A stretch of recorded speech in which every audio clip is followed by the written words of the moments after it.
اور missing persons ہوں، وہ کون تھے، اگر وہ مسنگ پرسنز بھی تھے نہیں تھے لیکن وہ کون تھے، ان کی شناخت تو ہونی چاہیے تھی.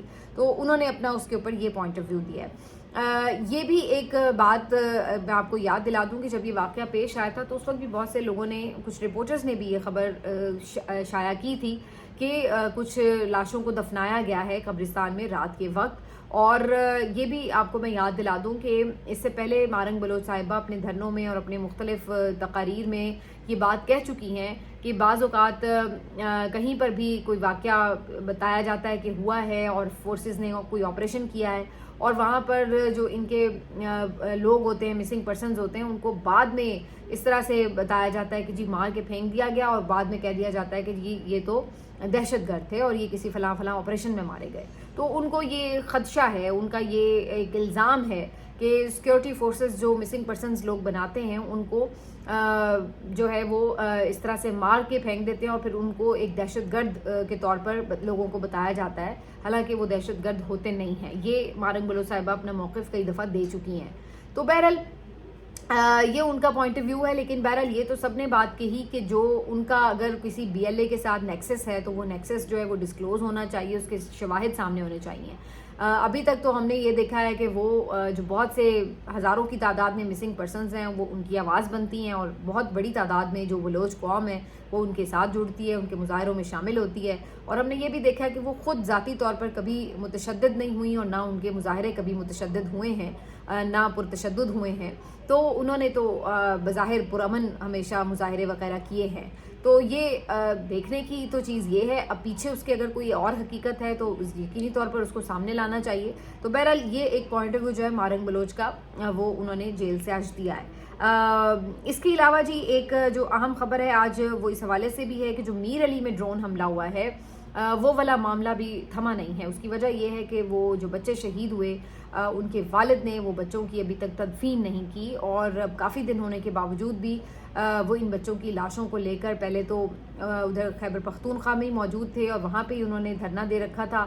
لیکن اس کے بعد بھی اب انہوں نے یہ اعلان کیا کہ اس سارے معاملے کے اوپر ان کی کوئی داد رسی نہیں ہوئی، کسی کو ذمہ دار نہیں ٹھہرایا گیا.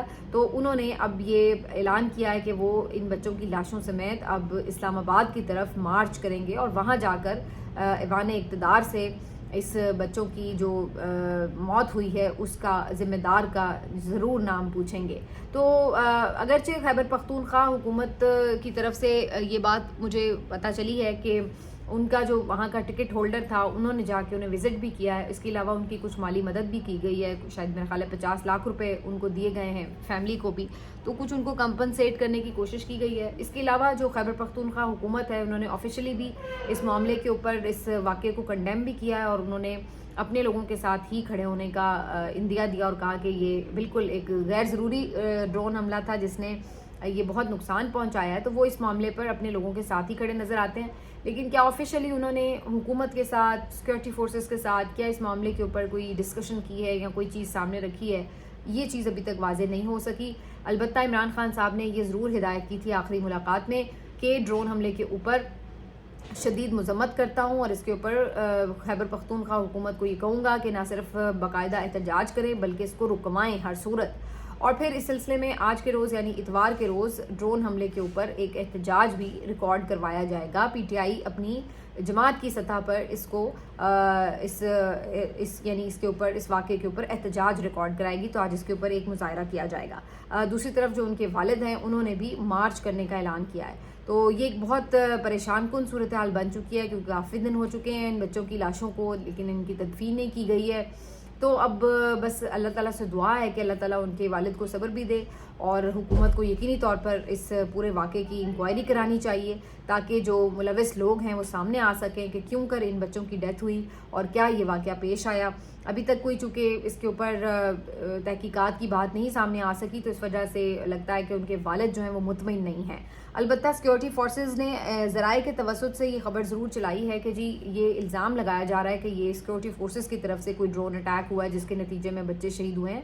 تو انہوں نے اس واقعے سے لا تعلقی کا اعلان کیا اور انہوں نے کہا کہ ہم نے ایسا کوئی واقعہ نہیں کیا، بلکہ انہوں نے یہ بھی الزام لگایا کہ یہ واقعہ طالبان کی طرف سے ہوا ہے اور ٹی ٹی پی نے یہ اٹیک کر کے ان بچوں کو شہید کیا ہے. تو سیکورٹی فورسز نے تو اس سے بالکل ذمہ داری اس کی نہیں لی ہے، لیکن جو مختلف سوال اٹھ رہے ہیں وہ یہ کہ کیا طالبان کے پاس اب ڈرونز بھی آ چکے ہیں، اتنی ہائی فائی ٹیکنالوجی بھی ان کے پاس کیا آ چکی ہے، اور وہ آ کے اگر اس کو آپ کے ملک میں استعمال بھی کر رہے ہیں تو یہ بھی کیسے ممکن ہے. ہم نے انڈیا کے ڈرون تو پکڑ لیے، تو ہم نے ان کا ڈرون کیوں نہیں پکڑ سکے ہم طالبان کے. تو یہ ساری باتیں بھی پھر ہونا شروع ہو گئیں. لیکن بہرحال اس کے اوپر اگر ایک کمپریہنسو قسم کی انویسٹیگیشن ہو تو چیزوں کو سامنے لایا جا سکتا ہے. لیکن فی الوقت آپ کو پتہ ہے کہ جو صورتحال ہے، فی الحال تو مجھے اس کی کوئی خاص امید نہیں ہے. بس کیا ہوگا، بیچارے دفنا ہی دیں گے آخر صبر کر کے، اور کیا کریں گے اس سے علاوہ. تو غریب کی تو اس ملک میں ایسی ہی زندگی ہے. بہرحال اس سے آگے بڑھتے ہوئے آپ کو یہ خبر ضرور آج دوں گی کہ الیکشن کمیشن نے بھی ایک واردات کی ہے جی. یہ ایک دن پہلے یہ خبر سامنے آئی تھی کہ الیکشن کمیشن نے ٹی ایل پی کے یعنی تحریک لبیک کے بھی ایون جو انٹرا پارٹی الیکشن ہے ان کو قبول کر لیا. اور میں یہ سوچ کے سر پکڑ کے بیٹھ گئی کہ اس ایک سال کے اندر ٹی ایل پی کے، پی ایم ایل کیو کے، پیپلز پارٹی کے اور ایک دو اور جماعتوں کے اسی طریقے سے الیکشن بھی ہوئے ہیں. وہ الیکشن کب ہوئے ہیں، کیسے ہوئے ہیں، کتنے شفاف ہوئے ہیں، کب ان کے اوپر ووٹنگ ہوئی، کب ان کے اشتہار آئے، کب ان کے اوپر جو ہے امیدوار کھڑے کیے گئے، کچھ کسی کو خبر بھی نہیں ہے. بس ایک دن اچانک سے ایک خبر آئی کہ جی الیکشن ہوئے اور اس کو منظور کر لیا گیا، اور اللہ اللہ خیر صلاح. تو یہ ایک اس قدر اب آپ دیکھیے کہ شرمناک عمل ہے الیکشن کمیشن آف پاکستان کا کہ محض ایک پارٹی کو آپ نے اس کٹہرے میں کھڑا کیا ہوا ہے، اس کے آپ پورے الیکشن کو جانچتے بھی ہیں، اس کا پورا جائزہ بھی لیتے ہیں کہ وہ ٹھیک ہوئے ہیں یا نہیں ٹھیک ہوئے. ان کو آپ 2 سال سے رگڑا دے رہے ہیں اس بات کے اوپر. آپ نے ان کو مین الیکشنز میں نشان سے بھی محروم کر دیا اس وجہ سے کہ جی ان کے الیکشن ٹھیک نہیں ہوئے. اور باقی کسی پارٹی کے اوپر جو ہے وہ آپ نے ذرہ برابر بھی نہ صرف یہ کہ اعتراض نہیں کیا، اعتراض کرنا تو دور کی بات ہے، کسی کی جانچ پڑتال کرنے کی بھی آپ نے زحمت نہیں کی. تو اسی سے آپ کو اندازہ ہو جانا چاہیے کہ جو پاکستان کا یہ ایک سو کالڈ آئینی ادارہ ہے جس کو بالکل با اختیار اور آزاد اور غیر جانبدار ہونا چاہیے، اس کا یہ عالم ہے کہ کسی بھی پارٹی کے الیکشنز کے اوپر اس نے کوئی اعتراض نہیں کیا، کچھ بھی اس نے یعنی اس کا پورا اس نے ایون پروسیس جاننے کی بھی کوشش نہیں کی. لیکن پی ٹی آئی کے انٹرا پارٹی الیکشن کو آج تک وہ کلیئر نہیں کر رہا، حالانکہ مقصد بھی پورا ہو گیا. وہ جو مقصد تھا کہ مخصوص نشستوں سے محروم کرنا ہے، وہ جو مقصد تھا کہ لوگوں کو کنفیوز کرنا ہے، بلڈے کا نشان نہیں دینا، وہ سارا کچھ ہوا کہ اب الیکشن بھی ہوئے، 1.5 سال ہو گیا. اس کے باوجود بھی ان کو نشان ابھی تک بھی الاٹ نہیں کیا جا رہا. اور ابھی بھی جو یہ ضمنی الیکشن ہے اس میں ان کا جو کینڈیڈیٹ ہے وہ اسی طرح آزاد امیدوار ہی ڈکلیئر ہوا ہے اور اس کو اسی طرح ایک ڈھول کا نشان پکڑایا ہوا ہے.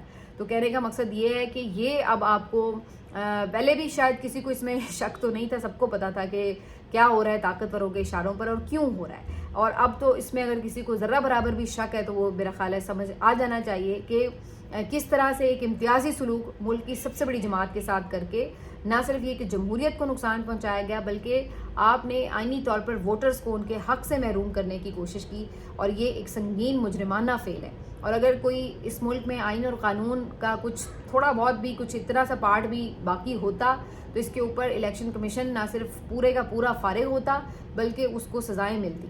لیکن یہاں پر صورتحال یہ ہے کہ الیکشن کمیشن اپنی چیف الیکشن کمشنر اپنی مدت پوری کرنے کے باوجود بھی ابھی بھی چپکے بیٹھے ہیں اور دفع نہیں ہو رہے اس کرسی سے. حالانکہ ان کی جو پرفارمنس ہے وہ میں نے آپ کے سامنے رکھ دی ہے کہ ہر معاملے پر انہوں نے ایک پوری پارٹی بن کر پورے تعصب کے ساتھ اور پوری ول کے ساتھ انہوں نے نہ صرف یہ کہ اس پارٹی کے ساتھ مخالفت کی بلکہ عوام کو انہوں نے نقصان پہنچایا، ان کا استحصال کیا، ان کا حق مجروح کیا. یہ ہے اس الیکشن کمیشن کی، اس الیکشن کمشنر کی اصل حقیقت اور یہ ان کا کردار ہے. اب آگے چلتے ہیں جی، بات آپ کو بتاتے ہیں مریم نواز صاحبہ کی. مریم نواز صاحبہ جو اسی جعلی الیکشن سے چیف منسٹر بن کے بیٹھی ہوئی ہیں، ان کا آپ کو پتہ ہی ہے کہ جو تشہیری ان کو ایک فوبیا ہے، یا فوبیا تو نہیں کہہ سکتے، وہ تو ڈر ہوتا ہے، یہ تو ان کو کوئی ایسا بیماری ہے کہ جس میں یہ مبتلا ہیں. ہر چیز میں ان کو اپنی تصویر اور تشہیر کرنے اور اپنے آپ کو بہت مقبول دکھانے کا ایک جو خبط سوار رہتا ہے. تو اس سلسلے میں ایک اور یہ خبر سامنے آئی ہے کہ جو ایک ایتھلیٹ ہیں ان کی انہوں نے کچھ پکچرز اور ایک ویڈیو بھی چھوٹی سی جاری کی جس میں یہ بتایا گیا کہ جی ایتھلیٹ جو ہیں انہوں نے میراتھن جیتی اور اس کے بعد جی مریم نواز صاحبہ ان سے ملی اور ان کو 5 لاکھ روپے انعام دیا، ان کے کوچ کو بھی دیا، ان کی جو شرٹ ہے اس کو سائن بھی کیا، اور جناب یہ تو بڑی ان کی فین تھیں وغیرہ وغیرہ. تو یہ پورا تشہیری مہم چلائی کہ جی دیکھیں وہ ایتھلیٹ کو بڑا سپورٹ کیا اور ایتھلیٹ بھی ان کی بڑی فین تھی وغیرہ. لیکن بعد میں حقیقت یہ پتہ چلی ہے کہ یہ جو ایتھلیٹ تھی مونا خان نامی، نمبر 1 تو یہ کہ انہوں نے کوئی اس طرح کی سرے سے ہی جیتی ہی نہیں ہے کوئی میراتھن، اور یہ صرف اس میں پارٹیسپینٹ تھی. دوسری یہ بات پتہ چلی کہ اس میں ان کو پھر کیوں اتنا پروٹوکول مل کے اور یہ پیسے ویسے کیوں دیے گئے، صرف اس لیے کہ انہوں نے جب اس میراتھن ریس میں حصہ لیا تو انہوں نے جو شرٹ پہنی ہوئی تھی اس کے اوپر مریم نواز کی اس نے تصویر لگوا لی تھی. تو وہ جو تصویر پرنٹ ہوئی تھی اس کی وجہ سے مریم نواز کو تو موقع مل گیا کہ جناب اس نے تو میرے لیے بڑا زبردست کام کیا میری تشہیر کے لیے. تو اس کو نوازنے کے لیے پھر اسپیشلی اس کو 5 لاکھ روپے بھی دیے گئے اور جھوٹا یہ سارا بنایا گیا کہ جی یہ تو ونر ہیں اس لیے ان کو دیا گیا. حالانکہ یہ پیسے بھی جو تھے یہ عوام کے ٹیکس کے پیسے تھے. تو اس کا مطلب ہے کہ اگر آپ کو اپنی تشہیر کروانی ہے یا آپ کو اس کا اپنی تصویر والی شرٹ پہننا اتنا پسند آیا تو بھائی اپنی ذاتی جیب سے آپ ان کو پیسے دیں. سرکاری خزانے سے آپ پیسے کیوں دے رہے ہیں؟ 1 روپیہ بھی آپ کسی کو کس مقصد کے لیے ضائع کر رہے ہیں؟ تو یہ ان لوگوں کا عالم ہے. اب کچھ لوگ تو کہہ رہے تھے کہ شاید ان کو کسی نے ماموں بنا دیا اور پیسے بٹور لیے، لیکن میں نہیں سمجھتی کہ یہ ماموں بنایا گیا. اتنے چوچے کاکے نہیں ہیں کہ انہیں پتہ نہ ہو کہ کون جیتا بھی ہے یا نہیں بھی جیتا یا کیا ہوا ہے. یہ صرف انہوں نے یہ دکھانے کے لیے کہ جی اس نے مریم نواز کی شرٹ پہنی تھی، اس وجہ سے اس کو جو ہے وہ انہوں نے ہائی لائٹ کرنے کے لیے یہ پورا فوٹو سیشن کرایا ہوگا. تو یہ جو ہے اب ان کا نیا کارنامہ ہے اس ضمن میں. اب حالت یہ ہو چکی ہے کہ ان کے اپنے جو حلقے کے اور جو اپنے ان کے قریبی سمجھنے والے صحافی ہیں، سمجھے جانے والے، انہوں نے بھی ہاتھ کھڑے کر لیے ہیں کہ بی بس کر جا. اتنی تشہیر اور اس طرح کی نرگسیت اور اس طرح کا جو ذہنی خبط ہے آپ کا، اس کو ہم بھی ڈیفینڈ نہیں کر سکتے. اب تو بیچارے اوپنلی آ کے ٹویٹر کے اوپر کہہ رہے ہوتے ہیں کہ بھائی معاف کر دو، یہ اس کو کسی ڈاکٹر کو وزٹ کراؤ. تو یہ والی صورتحال ہے، اب ہو چکی ہے. لیکن بی باز ابھی بھی نہیں آئیں گی، یہ میں آپ کو بتا دوں. آخر میں جی ماہرہ خان کے حوالے سے یہ خبر میں نے دیکھی، لندن میں اپنے فلم کی پروموشن کے سلسلے میں آئی ہوئی تھی اور وہاں پر پاکستانی کمیونٹی بڑی تعداد میں ظاہر ہے ان کو ملنے کے لیے دیکھنے کے لیے وہاں پہنچی، اور ان کے ساتھ ہمایوں سعید بھی تھے جو اس فلم کے ہیرو بھی تھے اور باقی بھی اور لوگ بھی تھے. لیکن یہاں پر تھوڑا ناخوشگوار واقعہ پیش آیا اور ماہرہ خان لوگوں کے رش میں پھنس گئیں. بالکل جمع غفیر تھا اور وہاں پر وہ بالکل ان کے درمیان پھنس کے رہ گئیں. اور وہاں پہ جو سیکیورٹی گارڈ تھے اور ہمایوں سعید بھی ان کے ساتھ موجود تھے، تو انہوں نے بڑی مشکل سے ان کو وہاں سے پھر اس پورے رش میں سے نکالا اور ان کو سائڈ پہ کیا. لیکن وہ جو ویژولز تھے وہ دیکھنے میں اچھے نہیں لگ رہے تھے.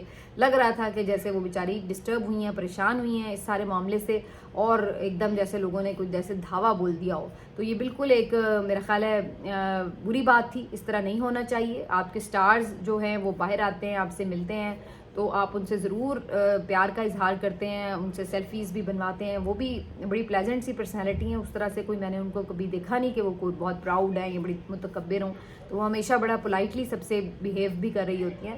تو اس طریقے سے دوسرے کے بالکل اس کی پرسنل اسپیس میں انٹر ہو جانا اور اس طریقے سے اس کو ایک ناخوشگوار سی ایک پورے انوائرمنٹ میں ڈال دینا، یہ میرا خیال ہے بہت نامناسب تھا اور بڑی مشکل سے ان کو جو ہے وہ وہاں سے نکالا گیا. میرے خیال سے آئندہ کے لیے یہ ایک میسج بھی ہے کہ جب یہ لوگ جائیں تو ان کو ایک پراپر سیکیورٹی دینی چاہیے اور جو ایونٹ مینیجر ہیں ان کو بہتر ایونٹ جو ہیں وہ آرگنائز کرنے چاہیے. ملتے ہیں آپ سے اگلے ویلاگ میں. اپنا خیال رکھیے. اللہ حافظ.